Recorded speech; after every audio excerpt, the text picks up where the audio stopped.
My How's- my wife has gone completely plant crazy during COVID. oh So no. now she refuses to close the blinds in the house because she's like, we need natural light. We need natural light. And so everywhere you go, it's like there's construction workers crawling around the roof back there, and they peer right into our bedroom.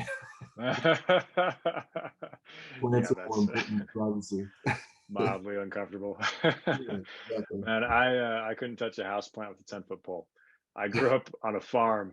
I could grow 100 acres of wheat or alfalfa, but man, put a plant in a house and I'll kill it really fast. Yeah, yeah. I mean, I love that she's developed this kind of green thumb for houseplants, but I just stay as far away from them as possible. Right. Yeah, I don't blame you. Mhm. Well, hey, if it keeps her happy during COVID, I'd say it's worth it. Absolutely. Just, turn the house into a jungle. Does not matter to me. Uh, That's awesome. Chris says that Oh my he's goodness. about to log in, so we'll just give him a minute Okay. here. Yeah, no problem. So are you back in Boulder? Or are you still in Utah? Yeah, Or? yeah. Yeah, I am. So I've got a flight to take. It's fun. Just bunny hopping around trying to get things pulled together here. Yeah, yeah. That's you're running a lot of lanes in tandem, right? Yeah. Lots of plates spinning. Spin, spin, spin, right? It's like That's it. That's just it. gotta keep it happening. But we had an interesting, I don't know if it was an offer, I guess quasi offer come from a big um, family office out of Miami. And they wrote back yesterday and they were like, hey, we're in. You have a VC partner, we're in as long as we can hit our minimum, which is good. They actually have an organized network of 700 family offices that like to move money into early stage companies. Of Hmm. course, I mean, they've all got their preferences. It's not like they all move every time, but Sure. it's a powerful network. And so strategically, we're looking at them as a way to be able to lead towards this next round and have, Hmm. because I mean, like in the fall, right, we raise 10 or 15 or maybe 20 million, right? And moving towards that level, then, if we could get the mix with a little bit less VC and more private money, it's just better Hmm. for everybody involved. And, I mean, if it all ends up being VC, that's fine. We'll Right. manage it accordingly. But if we just had one really solid anchor partner, and then we were able to fill the rest with family office checks and whatnot, I mean, it's good. Yeah. So we're excited about the prospects there. That's awesome, man. How did that relationship come to be? Was it one that you've been working for a while, or was Oh it? no, actually, I met a junior analyst on LinkedIn. He saw one of my posts and he sent me a connection request and just said, it looks like what you're working on is pretty interesting. And I just followed the rabbit hole, ended up on a call with him, but that was in like late January. And Hmm. they ended up having kind of some shifts of responsibility. I thought I had lost him, but he reached out to me randomly just a week ago and was Hmm. like, hey, sorry we lost touch there. We've got a new fintech guy and you should talk to him. And I talked to him 24 hours later and he got back to me yesterday with that. He's like, yeah, we write checks in 1 to 2 weeks. So just let us know what's going on. What is their minimum? That was what I asked him. He just said as long as we hit our minimum, and he didn't say what it was. So I'm pending to get that back from him. Gotcha. Gotcha. Well, I see Chris is on the call now. So I Chris, nice to apologize. meet you. Yeah, you too, Jesse. I'm sorry for being late. We had a fire drill this morning, and then a little bit of All a right. technical challenge getting logged in. So I'm sorry about that. No, it's all good. Good to have you here. Thanks for making time. Yeah, thank you. so maybe I'll do a quick intro, if you don't mind. I've made the connection and maybe give you some insight as to where my head's at, which is also kind of running multiple lanes in tandem as Jesse and I were just talking about. He's doing just trying to keep all the plates spinning. Um, I'll let you each introduce yourselves, and obviously, Jesse, really, we're kind of here to hear on this call to hear your pitch, but I want Chris to talk a little bit about Monticello as well. Um, Okay. Chris, I told you a little bit about this.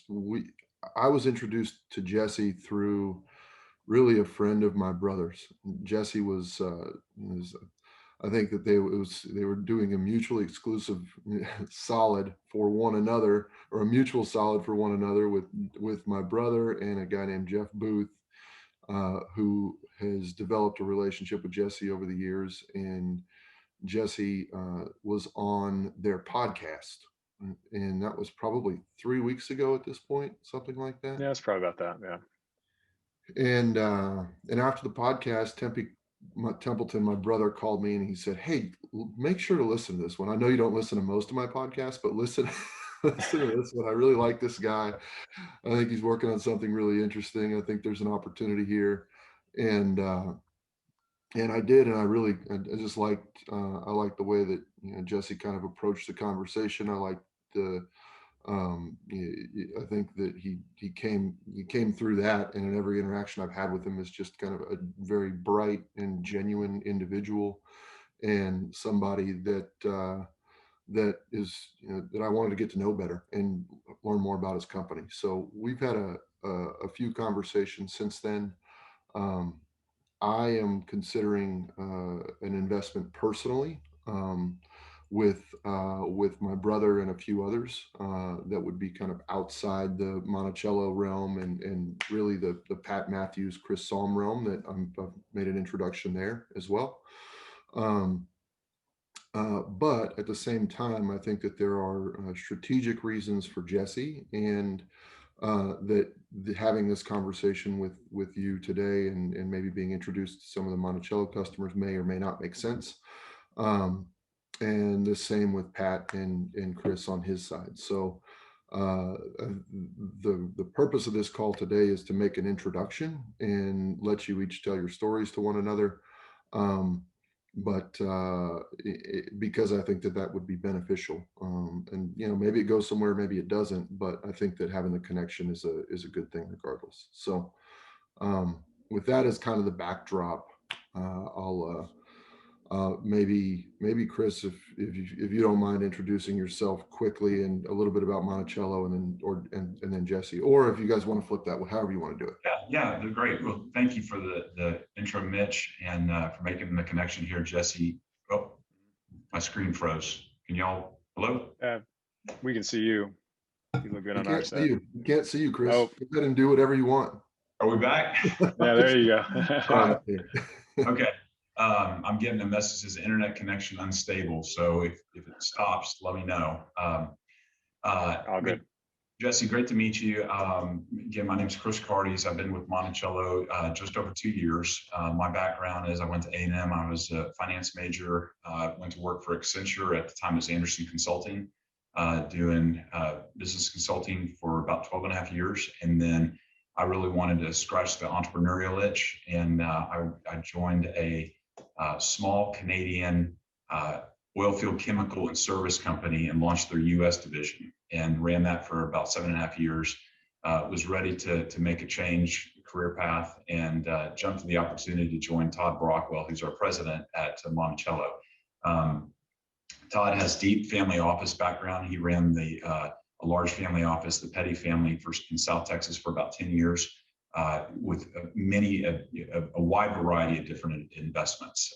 And so, in addition to our traditional portfolio management and investing approach, one of our differentiators is to also bring high net worth individuals the opportunity to participate in the deals that we see. Because of Todd's family office background, he also ran investments for AT&T for their benefits, working under Randall Stevenson and Ed Whitaker. But because of his prior experience and network, we see a ton of deal flow. And so clients that may want to participate in privates, but are not really sure, they don't have the background of that, gain a lot of confidence from knowing that somebody that they trust has vetted the deals, and that members of our team as well as the bank leadership team are investing alongside them. So because we see that as a differentiator and something that we really want to build on, that's something we like to look at these kinds of opportunities. Gotcha. That's awesome. I love the setup.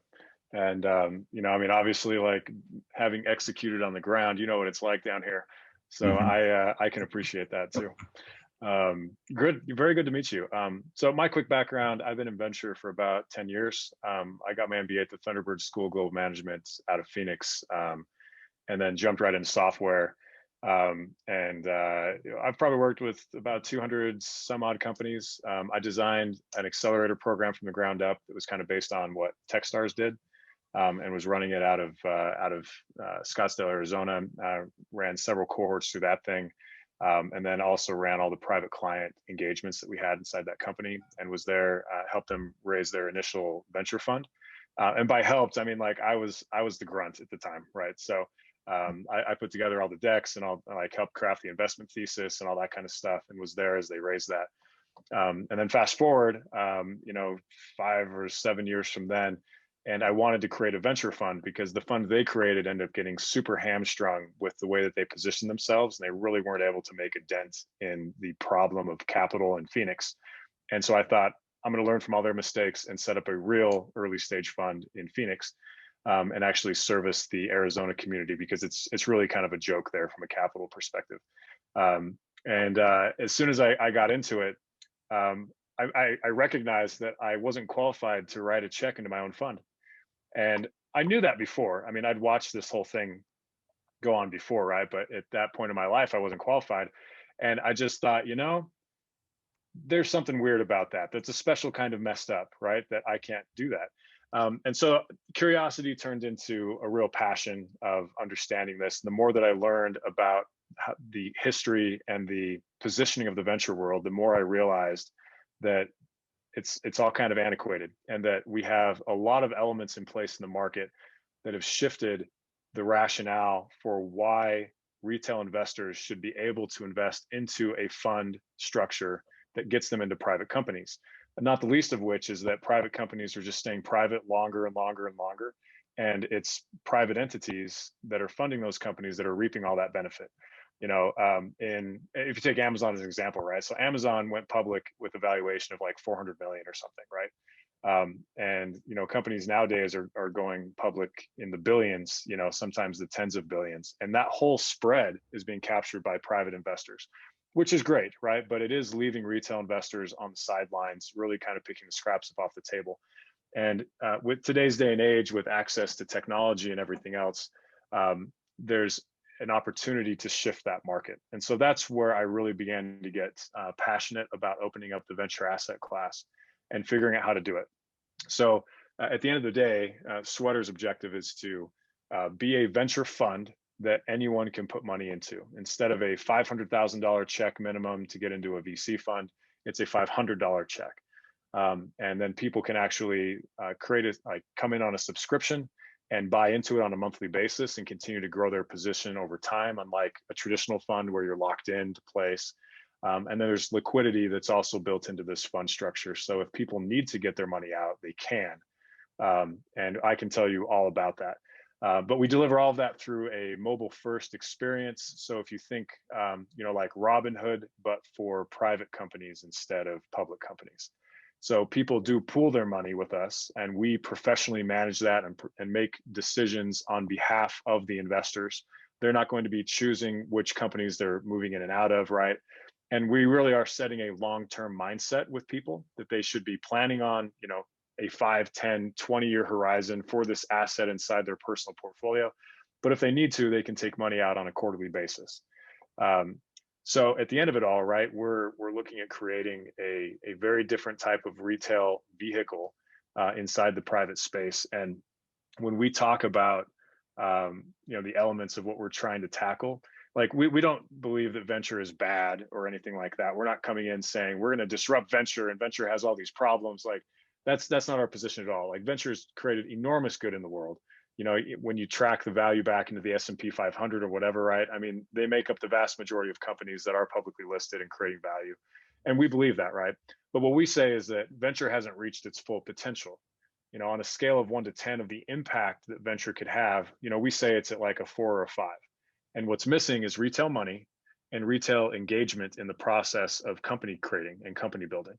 And that's part of our long-term vision of how we can actually harness the power of retail and everyday people being a part of the company creation process to change the way that companies are actually created and taken to market, not just from a financing perspective, but also from the way that we actually help them to accelerate through these high risk stages at the beginning. So there's lots to be had there about what we can accomplish. And at the end of the day, it's interesting to talk to retail investors who are examining what we're putting in the market, because they look at it and I think most of them intuitively know that they're not going to get rich putting $10,000 into our fund, right? 10 years later, we turn that into $30,000 or $40,000. That's a pretty great performance on our part, right? But that's not going to make them wealthy, so to speak. But it's the opportunity to be there is just as important to people as it is, the opportunity to invest and make money. It's really interesting because it's different than institutional mindsets of why they want to come to the table. And I think that this whole GameStop situation is a perfect example of that, right? I mean, GameStop, for all of its cons, right, and all the problems that that's going to create, and will continue to come out of that. One thing was very clear was that retail, they flexed, which is very interesting, right? Saying we can play this game too in a coordinated way, and what they were able to do, which kind of speaks to the way that we could help take companies to market, but not in a negative way, right? But the way that you can organize many individuals in order to achieve a greater goal is very much possible. But also just the fact that what's come forward out of that is that people are recognizing that they want equal opportunity to financial opportunity, right? They don't want to be locked out. They don't want there to be two sets of rules.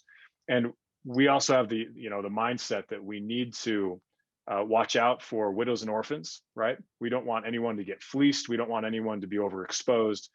That's all very much part of our mentality, but they just want to be there.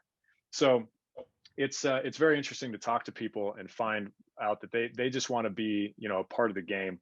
And so kind of the way we like to explain it, just from conceptual perspective, is it's as if everyone has only ever watched the NBA at home on TV. And what we're proposing is we want to take you to the stadium. We want to give you courtside seats, and we want to tell you you're a part owner in that team that's playing. You don't get to go on the court and shoot the ball. You don't get to coach the team, but you're right here experiencing everything. And that's the kind of experience we want to give people inside the venture community, because it's really not well documented. Of course, you can't put money into it right now, but there's a lot of stories to be told. So I'll leave it at that. I could ramble on all day. There's all kinds of questions and areas that we could dive into in terms of the how we'll go about doing this. Well, in the SEC, I read some of the information on the data room. So thanks for making that available. It sounds like they're very receptive to it. In both the prior administration, and you think that, the current administration, given the whole, the kind of the messaging of, the rich get richer and everybody else is left out, and saying, look, create equal access, caveat it, make sure everybody's aware of the risks, but, don't allow people to not be able to participate when the rich are able to. And it seems like that would be something that would resonate, with the current administration. Yeah, and it totally does. I mean, this conversation has been ongoing for several years. I mean, ever since Jay Clayton came into the SEC, I guess 4 years ago, whenever it was, he's the one that really started pushing it hard. And started normalizing these discussions within the SEC. And we were actually, in the call we had with the SEC, we actually kind of cross-examined a presentation made by a woman named Dahlia Bloss, who directly reported to Jay Clayton about this very topic. And she actually went through and picked apart all these different ways that they thought that the SEC was kind of projecting and saying, we think that we could get retail investors into private companies through these different ideas. And then she just said the pros and cons of everything. And so when we went to them, they were like, look, we just want you to examine this, and we want to talk about your thoughts. And it's because it's like the SEC can't launch the fund, right? So they're just like sitting there saying, we're willing, here's all our ideas. Does somebody want to come do this, please? Right? Because they can't solicit anyone to do it. So when we went in, we had this great discussion. And our attorney came out of that. So our attorney worked at the SEC for 5 years. And, it's a bunch of SEC guys, right? We thought it was a little bland, right? Like not a lot of smiling or joking or whatever. We came out of that meeting and our attorney calls us back and he's like, that is the best meeting I've ever had with one of these. I've done dozens of these. And that was awesome. They asked tons of questions, tons of follow-up questions. We went down rabbit holes. He's like, they never do that. It's usually like mostly silent. And we were like, okay, I guess that's positive. But yeah, I'd say very much the current and former administrations both have their own angles for why they want this to happen. What's, as far as getting approval, final stamp of approval, what does that look like, and what's the timeline? Yeah, so the green light that we got, as we said it in the deck, is really a clean path forward. And that's the feedback we got from the SEC as we went through that. I'm happy to share more details, but effectively, the summary is, in the discussion with them, they brought up this notion of an interval fund, which I'm happy to tell you more about. We had heard that before and it dismissed it about 18 months earlier, but we went back and dug it up again. We actually discovered a fund that has been operating as an interval fund, investing into private companies for the last 6 years. And we brought that back to them and said, hey, why didn't you mention there's a fund already doing this? And they're old school, right? There's no technology around it. They go through investment advisors and other partners that are basically intermediaries between them and retail. And they've raised about 200 million over the last 5-6 years. And it's called Shares Post 100 if you want to look it up. We've got it in the deck as well. But we found that fund and brought that back to the SEC and said, hey, we found these guys. What do you think about this? And us wrapping technology around this fund structure and this prospectus as they have positioned it.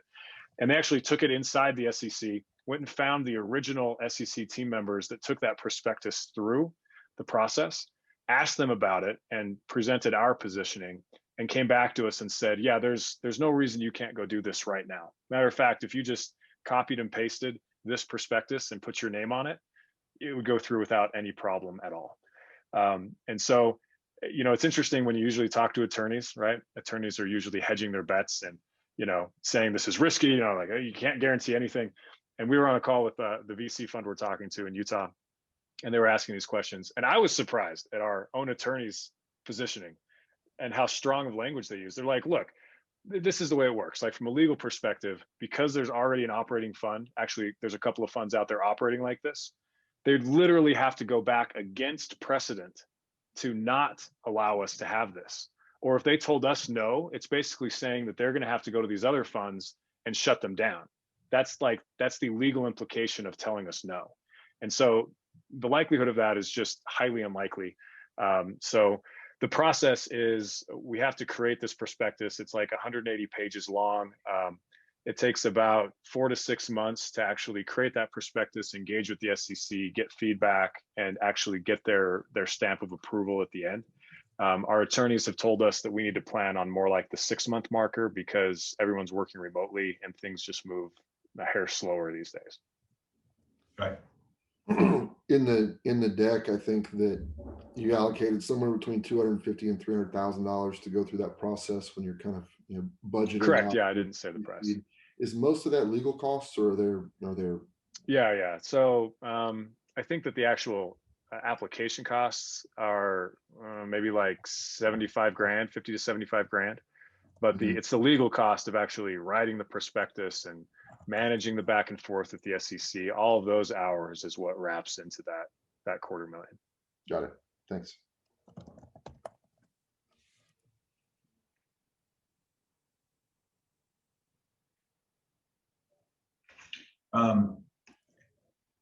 I read through the materials, and then from what's the status of the application, Dev? You've penciled in some different developers. It looks like a timeline of also about, I think, 4 to 6 months somewhere for start to finish developing the app, and you're wanting to launch like August, September timeframe.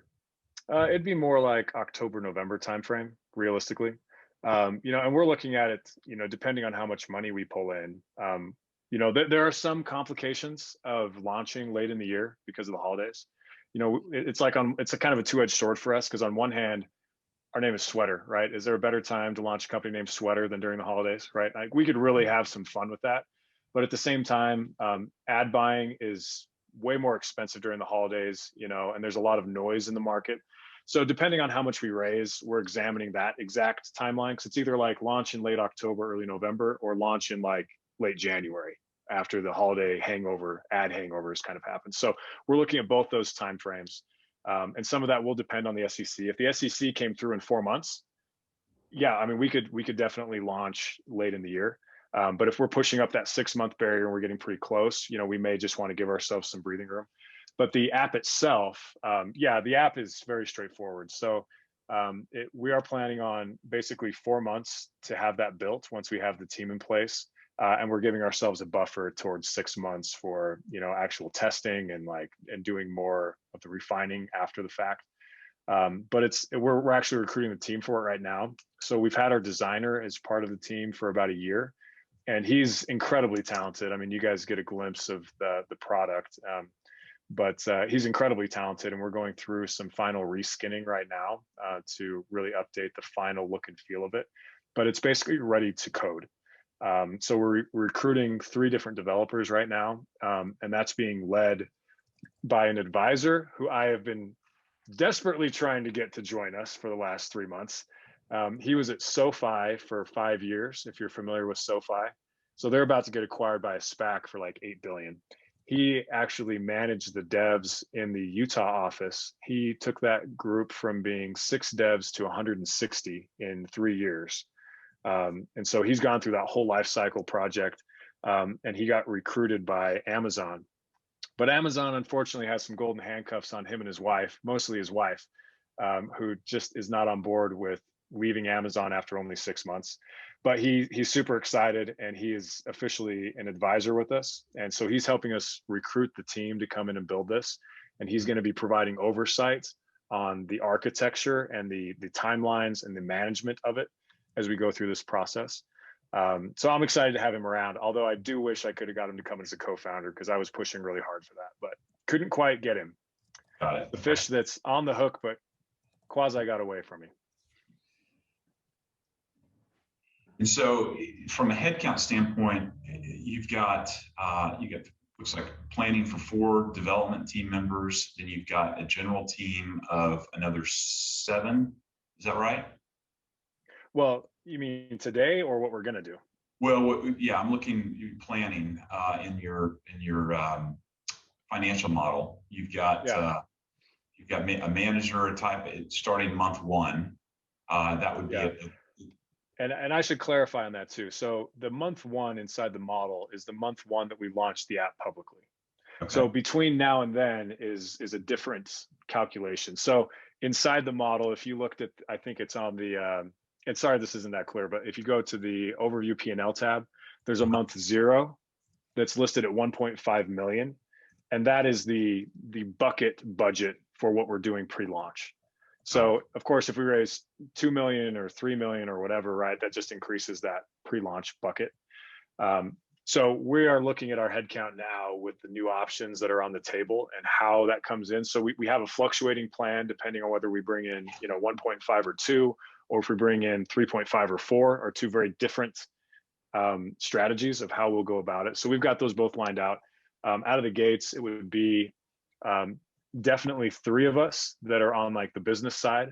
They're going to be working on, looking at the next round, getting the, managing all the marketing efforts, recruiting the VCs who are going to be our partners, launching the scouting network that we're going to be doing, like all of that tactical stuff. There's 3 of us that are part of that. If we have more money available, we will expand that team and give us more breathing room to be able to execute in a more aggressive manner on all that stuff. And then if we raise more money, we'll also expand our marketing efforts in terms of budget and how much we're spending to actually grow the wait list that we're creating. Because the wait list is likely the biggest lever that we can pull that will affect our valuation in the fall for that round. Because the difference between having 100,000 people on the wait list and 300,000 makes a significant difference, right? It's the difference between being able to pull in $10 million in the first 60 days from those people on the wait list and pulling in $30 million in the first 60 days. And in terms of momentum and signaling and all that kind of stuff. So that's where we're looking at from that regard. So, and then we are looking at, so we have our designer on board already. We're no matter what, we're hiring 3 devs that are going to be building the product. And then we have the core executive team. And then maybe some expansion out to a few other team members if we have the budget available. Okay. Jeff, you've talked a couple times, or you've mentioned a couple times, kind of the go-to-market strategy. Can you just elaborate on that a little bit? I don't think you and I have had that conversation yet. I think it'd be Mhm. good for Chris to hear. Yeah, so you're talking from like the time we hit the market. Yeah, I'm Yeah, talking well, about the building of like how you're actually going to build the wait list, and then once you launch the app, what is, where is that ad spend going to go, and what do you see there? yeah. So um, let me just overview how we like the plan to get users in, like from a high level, like where we want to head and what some of our goals are, and then I'll talk about how we hit those numbers. So right now the goal is to get, no matter what, to get 100,000 people on this wait list. If we have more capital available, we're going to push that harder and push it to 200,000, 300,000, whatever, right? And as a metric, we're looking at like $2 per email to actually acquire people to get on the wait list. Is kind of an industry standard. So you can kind of start backing up into what budgets could look like in order to get there. And that's all paid acquisition. That doesn't count any word of mouth. That doesn't count publicity. It doesn't count any of that stuff, right? So that's what we're looking at doing before we launch. When we launch, the big focus is going to be on harvesting, the word I like to use, harvesting people out of that wait list to actually create accounts and actually make deposits. And based on the past of the efforts of other companies that have gone through this, we're expecting a 5 to 10% conversion rate out of that wait list to actually set up an account and actually move money to us. So with our averages, that's how we get to, 100,000 people should get us about $10 million in the first 60 days. 200,000 would be about $20 million, based on these estimates. But those estimates we're also finding could be rather low, and we can talk about that. So that's what we're doing, like leading up to launching, and upon launch, we're definitely have a big focus on that wait list. But then beyond that, inside the first year, we're aiming to get about 20,000 people to come in and deposit money and become a subscriber. Somewhere between, $50 will be the low end. The high end could be 500 or 1,000, depending on what people want to do. I don't think it will limit them, although a subscription for $1,000 a month might be a little steep for some people. So the first year's goal is to get 20,000 people on board and inside this subscriber network. And then the 5-year goal is to get to 250,000 people. So 250,000 subscribers, we may have seen this in the deck. So 250,000 subscribers at $100 a month is 300 million a year of new AUM for us. And that's our goal, right? So when compared to a traditional fund that's raising a new fund every 3 or 4 years, that's like raising $1 billion fund on a typical VC life cycle. So by doing that, that puts us in kind of a different category inside the venture world, having more than $1 billion under management. So in that 5-year time frame, across all 5 years, the goal is to have $1 billion under management and have built a machine for that subscriber base of 300 million a year just from the subscribers that are already in our network. So that's the goal, right? Now, the way that we get there, that's the great thing about it being 2020 or 2021, I guess, right? But being 2021 and not 2010. Because in 2010, going direct to consumer was extraordinarily difficult, right? People were on phones, but not really. There was social media, but advertising wasn't good. It was just very difficult to actually get in front of consumers in any kind of a scaled and meaningful way. But today it's basically programmatic. So the ability to capture attention and get people to do things is much more a science now than it was 10 years ago. And it's a huge advantage for us. And having been in the space in digital for the last 10 years, I also know how nuanced that is, and how, just like a good basketball coach makes a great team, you need people around the table that know how to play this game so that you can play it to its highest level. So we have 2 partners that are coming in that are going to be helping us on that side. And they're both starting immediately in somewhat different capacities. One is called Creatively.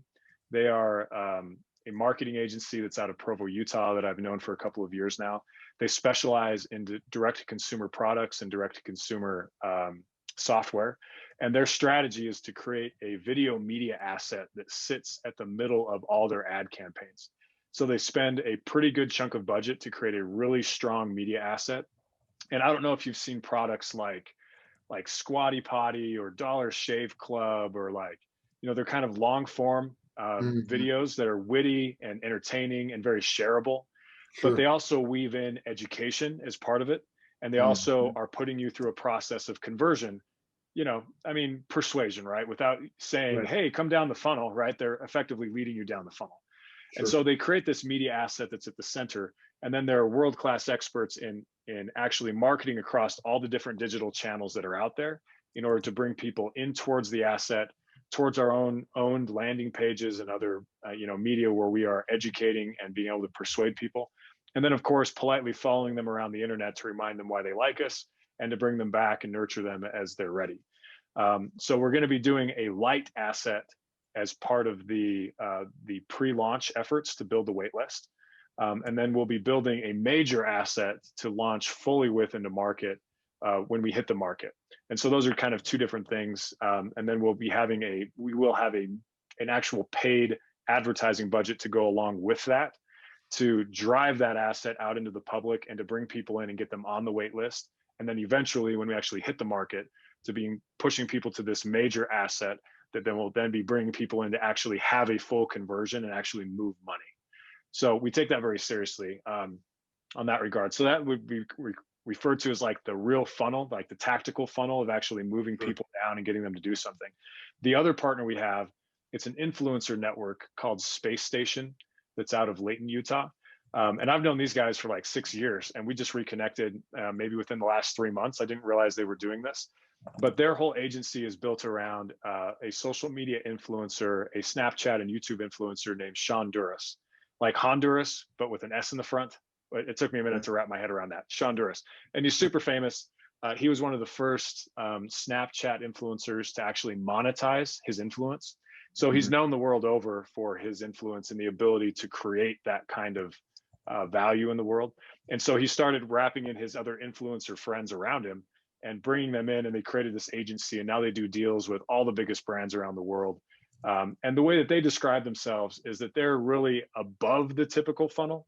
It's very much awareness based, working on people from an influence perspective, like having one of the influencers say, oh my gosh, I discovered this thing, check this out, right? And they show sweater and they show that they moved $10,000 in, right? That gets in front of millions of eyeballs. And it may not bring those people, like all those people in to actually create an account, but it creates this awareness that when they hear sweater somewhere else, right, or they come in and they view a video, that basically pushes them into the funnel that creatively takes over in order to actually nurture them and take them down, right? So it's a Sure. very interesting relationship between the two of them, from the influence and awareness side of things, and then back down into the actual tactical funnel that's actually converting people in. So they're big partners for us. That's the way we're going to be launching. We will eventually build our way into having our own teams that take as much of that over as possible. But I've learned over the years that when you have experts like that, it's very difficult to hire and build those teams from nothing to do something like what we have to do right now. So eventually we'll build our way towards it because we do need to own our own processes. But the first 18 months will be with these partners for sure. Okay. Thank you. It's helpful. So one of the things, as I've considered this over the last few weeks, and it speaks to what something you touched on, is the convert. I think one of the risks is the conversion rate is not 5 to 10%. It's 30 to 40% or something along those lines from the wait list. And I'm curious how you think about the um, the conversion and the dollars you have available versus deal flow, and how you can kind of appropriately allocate that capital across the co-invest network. And what if, I mean, is there a risk that you have, that there's too much demand, and if so, how do you handle that? Yeah, totally. Well, why don't we talk for just a second about that network, make sure we're on the same page of how, Yeah. like, our philosophy for actually making investments, and we talk about that scenario. Um, so we've been advised by a ton of people, one of them being the CEO of Techstars, so David Cohen. We've been talking, he's our neighbor here in Boulder, and I've been on a Voxer thread with him for 6 weeks, just going back and forth on this stuff. And he has reasons. We were trying to get him on our investment committee in full transparency, and we just found out that they just can't quite do that because of the fund to fund relationship. Plus it's like, a mouse compared to Goliath. Like, they have no reason um, to publicly endorse us from that perspective. And there are also other reasons with affiliate rules and other stuff that just make them a little skittish at this point. So anyways, he said, I can't invest and I can't be on your board officially because of my relationship in Techstars, but I do want to see you be successful, and I'm willing to stay on this thread with you and help you wherever you can. So it's really awesome to have him in our corner, even though he can't officially join us. But he's been very persuasive, as well as have others, that our philosophy has evolved to the fact that we are not going to present ourselves as being pickers of companies, right? We're not going to say we're going to go find the next Facebook and the next Uber and the next Airbnb. Our job, we're going to be really good at picking and vetting VC partners to invest alongside. So when we do, we do our own due diligence. We're doing due diligence on funds. We're not doing due diligence on deals. So when we do due diligence on a fund, and we, like we're like designing rating systems and stuff. So like this is what my co-founder did at Citigroup for 15 years. So he went all over the country building partnerships and actually, doing due diligence on companies to figure out whether or not Citigroup should work with them, and how, those contracts work and all that kind of stuff is what he did for 15 years. So we're taking some of that methodology and coming and applying it to this and saying, we want to create a network of VCs who are willing to co-invest with us, or allow us to co-invest with them alongside deals that make sense for our network, right? So we don't expect a fund to let us in on every deal, but if a fund is making 10 deals a year, we'd like them to let us in on 2 of them, right?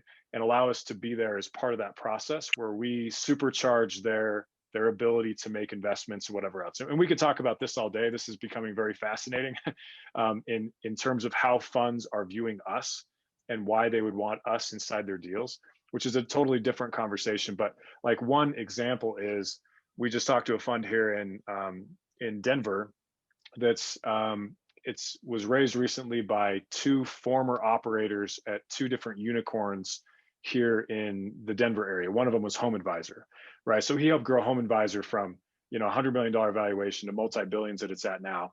And he left with this other guy from, I can't remember which company it was, and they raised all this money, like a $30 million fund, just from founders that have been successful. So they have very interesting positioning. I like that they're operators. They know how to see a good deal, right? They empathize with founders and all that stuff. But their problem is their biggest check size they can do is 750 grand. So in the space they're playing in, when a company is raising a $3 million round, they have a hard time winning the lead for that because they can't write a big enough check. So as we were exploring it with them, we're like, well, what if, like, sure, we could co-invest with you and make your 750 1.5 million, right? And then they can, basically bet on that and know that we're going to be there to move money with them, and that makes them more competitive. But then we said, well, what if we just filled out the rest of the round? You put in 750 and we put in 2.25, and we just take the whole thing, right? That's a very different value prop. And then, from our perspective, we don't want to sit on the board. That's not our expertise. So we would just hand them all of our rights. So it's as if they wrote a $3 million check and led that deal, and they get everything with it, and we're there for the ride because that's our investment thesis. And you're not having to pay expenses to them. The benefit to them is the purchasing power that they get by being able to take the whole thing. You're not paying any fees to Correct. them to partner with them. Correct. Yeah. And so every fund is going to have a different set of value props of how they view us, right? And their size and their location and all this stuff. And we're going to have to craft these custom relationships across the board. But in order to start, right, we need 15 funds around the table when we launch, and we've already got 2, and we haven't even started yet. So our feeling is we're going to be able to get to more like 35 or 40 before we launch. And, a 5-year goal would be to have 150 to 200 funds across the United States, maybe even across the world, that we are co-funding deals with. So to get back to, to your original question, and talking about that, Mitch, like, there's, how do we handle too much demand if it comes in, right? Mm-hmm. So obviously, to the extent that we have our priorities straight and that we are going to make good deals, right? We're not just going to like toss our money around and just go willy-nilly wherever we want, right? Because we could just open up our own funnel and just, throw money in deals as they come in, but we're not going to do that, right? So to the extent that we can actually make good investments alongside other VC funds is really dependent on how big that network is, how well vetted it is, how high of quality those deals are, and the nature of our relationships, right? So we have to balance the size and the nature of those relationships with those partners with the amount of money that's also coming in the door, right? So if we have too many partners and not enough money, then we're kind of a crappy partner. So we need to keep that in mind, right? But if we have too much money and not enough partners, now we've got a problem, right? Because we need to be able to deploy deal flow. So we are motivated to be able to move companies along, VC funds through that partnership lifecycle quickly if we need to, so that we can expand as necessary should we have more money than we expect coming in the door. But if that does outstrip, if the demand of dollars coming in the door outstrips our ability to move money alongside our partners, then we just put a cap on it and we put people on a wait list, just like they are before, right? And now you actually have an incentive to be up higher on the wait list. So if we had to do that, people just get in line. We can manage all of that through the app and the technology, and we let people in as we have the ability to bring these partners on board. So while that's like a best case scenario, right? Like, I mean, that's definitely taking the lid off and saying, what if we had 250,000 subscribers in the first year? What do we do with $300 million in the first year, right? And that could very well happen. And in that moment, we're just going to have to make tactical decisions to keep people in line, keep them happy. And obviously, these are very powerful signals that we'll be able to take advantage of. And it will be very much in our, we'll be motivated and aligned to bring on as many partners as possible in that scenario in order to be able to take that lid off faster. So it's a balancing act, and it's one that we take seriously. We're not going to move money just to move money. And in that case, then, we just need to make wise choices and allow the technology to do some of that lifting for us. What was the target number of partners at launch, you said? We want at least 15. Okay. And so, like, as an idea there, I said we wanted 20,000 subscribers in the first year. So that would bring us somewhere to like a $50 to $70 million range, probably, of actual cash we have on hand to deploy. So in the mix of seed, Series A, and Series B deals, that would be us doing, probably 25 to 35 deals. So 15 partners and 2 deals apiece would cover that just from deal flow from them. But we also have the ability to write checks into funds from a fund of funds approach. So we can allocate up to 15% of AUM into other funds if we needed to, and allocate bigger checks. And then we also have the ability to go after secondaries, which we are going to do out of the gates as well. So, like there are established secondaries markets like SharesPost. There's also Carta. If you're familiar with Carta, Carta is launching another one called Carta X, and we intend to be one of their biggest partners inside those. So like on Carta X as an example, like of what we could buy into. Carta listed themselves as their first experiment, right? So they're creating this network or this marketplace so that individual employees that have options that have vested and all that kind of stuff, that they can cash out without having to wait 10 more years for Carta to go public one day. So in their first day doing this, they opened up Carta's employees to be able to issue their shares into the secondary marketplace. And they did it for one day, and they moved $100 million worth of value just on Carta's own shares. And at the time, I think Carta was valued at about 3.5 billion when they did that. And they moved $100 million worth of shares in 24 hours. So for us, we would look at that and be like, okay, well, Carta's listing today. We want to go in and buy 5 million of that $100 million worth of shares. And we're just buying it off of individual people and taking that in. So that's one way. SharesPost is a little bit more structured. Structured, but it's more for like bigger equity stakes, so like a founder is leaving a company and they're going to issue 2% of the company into SharesPost, right? And, that might be worth $30 million. So it's kind of a different structure there, and you're more dealing directly with a person rather than having an intermediary. And then, of course, there's just a call out to founders, right? That if you want to take some chips off the table, who do you want to sell them to? Do you want to sell them to some faceless fund, or do you want to sell it to a fund that represents everyday people? And I mean, the feedback we get from founders is like, well, of course, we're going to sell it to everyday people, right? I'm still an everyday person, is the way that most founders think of themselves. So anyway, yeah, that's kind of keep going down rabbit holes here, but. No, that's good. Thank you. Chris, what else do you have? Well, from an investor standpoint, at this stage, kind of walk me through the the exit and the, return on investment. It looks like it's a few years before, in the black from the projections. Talk to me a little bit about the exit strategy and what an investor might expect there. Absolutely. Yeah. So first of all, I want to make clear that we're aligned with our investors, right? Our investors are taking a bet on us and taking a bet on Sweater. And so we're always going to do whatever is best for our investors, both from future funding requirements to the way that we price rounds, to the exit opportunities that come our way, right? So we are 100% aligned with those that come in and back us financially. We know how this game works. Obviously, we are playing the game ourselves, right? We're going to become a player in the game. So we're 100% aligned with our investors in terms of aligning towards that kind of liquidity event that is going to, return what you need inside this equation that we have going on. So there are two ways that we can have an exit if we talk about that first. So the first one is a kind of traditional acquisition. We verified with several different sources that we would be a very acquirable asset to a Charles Schwab or even to a Citigroup or anyone like that. And for a bunch of different reasons. Like the fund itself, right, and the future fees and all that kind of stuff is great, right? But what they really want us for is the ability to capture these customers and bring them underneath their roof and be able to cross-sell them with everything else. Because the cost for Citigroup or Charles Schwab to steal a customer, like an actual meaningful customer, and bring them in and be able to cross-sell them on stuff, they'll pay thousands of dollars to get a new customer in the door. So there's a very strong multiple inside that world. Plus, all those entities just have so much leverage to be able to come in and make sizable acquisitions. Not $100 million acquisition. Like they're the types of groups that could make multi-billion-dollar acquisitions.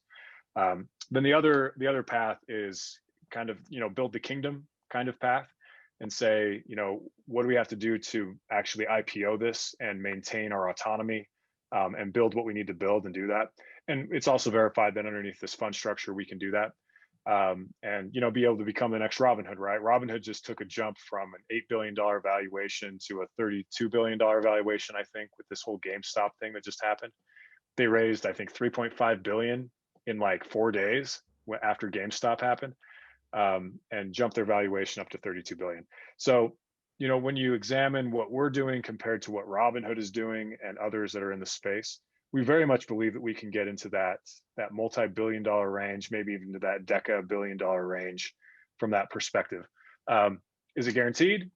Hell no, it's not, right? But is the opportunity there? Like, yes, most definitely. Like most companies that you look at, especially software companies, you can see the ceiling, right? You kind of know where the cap is at. But in this, it's fascinating because the ceiling there is very, very high from an opportunity perspective in terms of how much retail money there is and how we can generate value. So that's the other thing to talk about. Inside either of those scenarios, the way that Sweater is valued is well beyond just the future fees of AUM, right? And doing a discounted cash flow back to today based on the $500 million or $2 billion we have under management, right? That is one component of our valuation. But the second component is the power of, like I think of like three, circles, a middle circle, an outer circle, and a bigger circle after that, right? So the center circle is actual AUM, fees that are going to come off that in the future, discounting that back. The second level is the power of this subscriber base and being able to project out how much more AUM are we going to get because of the power of this subscriber base and our growth rate and all of that stuff associated with valuing the future growth and value of a company, which will come back and also be able to be extrapolated pretty clearly. But then the third level is influence, which is the most ambiguous, but it's also the one with the biggest multiplier. So if you look at, I think the best example to just clearly demonstrate this is Twitter, right? Twitter's valuation in the market clearly does not reflect its ability to generate revenue, right? Twitter's value is associated with its power in the world and what it actually is capable of doing and the influence that it has. And so when I talk about our 5, 7, 10-year plan of how we are going to be more than just a co-investor, right? We're talking about creating a new gravity point in the venture ecosystem, right? With having funds that are co-investing with each other, and having 150 or 200 funds around us and the ability for us to be, which we haven't talked about, but the ability for us to be a sensor kind of magnet for founders to come through us in order to be matched with funds that are a good fit for them, because the whole ecosystem is so messed up right now. It's incredibly unorganized, right? It's really hard for founders. So we have an ability to position ourselves to be a neutral party that can help founders be able to get the right funding faster. And so, like, when you start discussing those kinds of elements and the ability for us to leverage our retail base to actually help our investment portfolio companies get into market faster and with with less overhead required and less capital, or more capital efficient, and to be able to get through it faster, it changes the dynamics of how companies are built. I mean, there are many implications that start feeding into this influence factor of what Sweater can become in the world. And that is where I really think that we start creating this multiplier effect that goes well beyond just an AUM business model like a traditional fund would be positioning themselves as. So in summary, right, I mean, I think that, to your point, we're very aligned with investors. We want investors to be able to enjoy an efficient capitalization path for us to go through and join us in that path, because we're aligned with you guys. But also to be able to capitalize ourselves correctly so that we can take full advantage of this opportunity that's in front of us and take it to the biggest that it can be.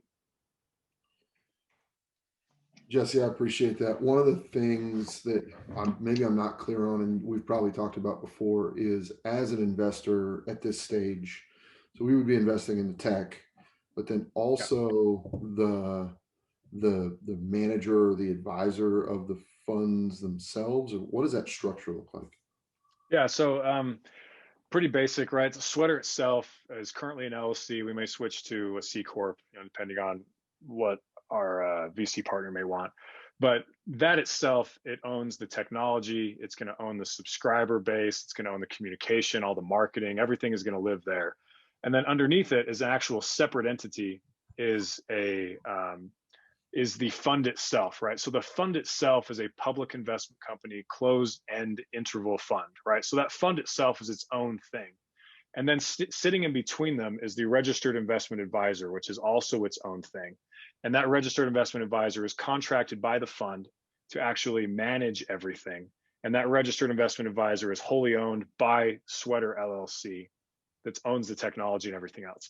So from a cash flow perspective, on the P&L and whatever else, all of that just flows up to Sweater. So any revenues, so like the 2% management fee actually goes to the RIA and actually lands inside its P&L. But because we own it, right, it contracts itself back up to Sweater. Yeah. So this investment opportunity is investing in Sweater Corporate, the technology company, which by default owns everything else underneath it. Got it. Thank you. Guys, I actually have to jump in a couple minutes. I don't want to stop the call if you guys still have time. I know we only had an hour on the calendar. One thing that I haven't asked you, where did the name Sweater come from?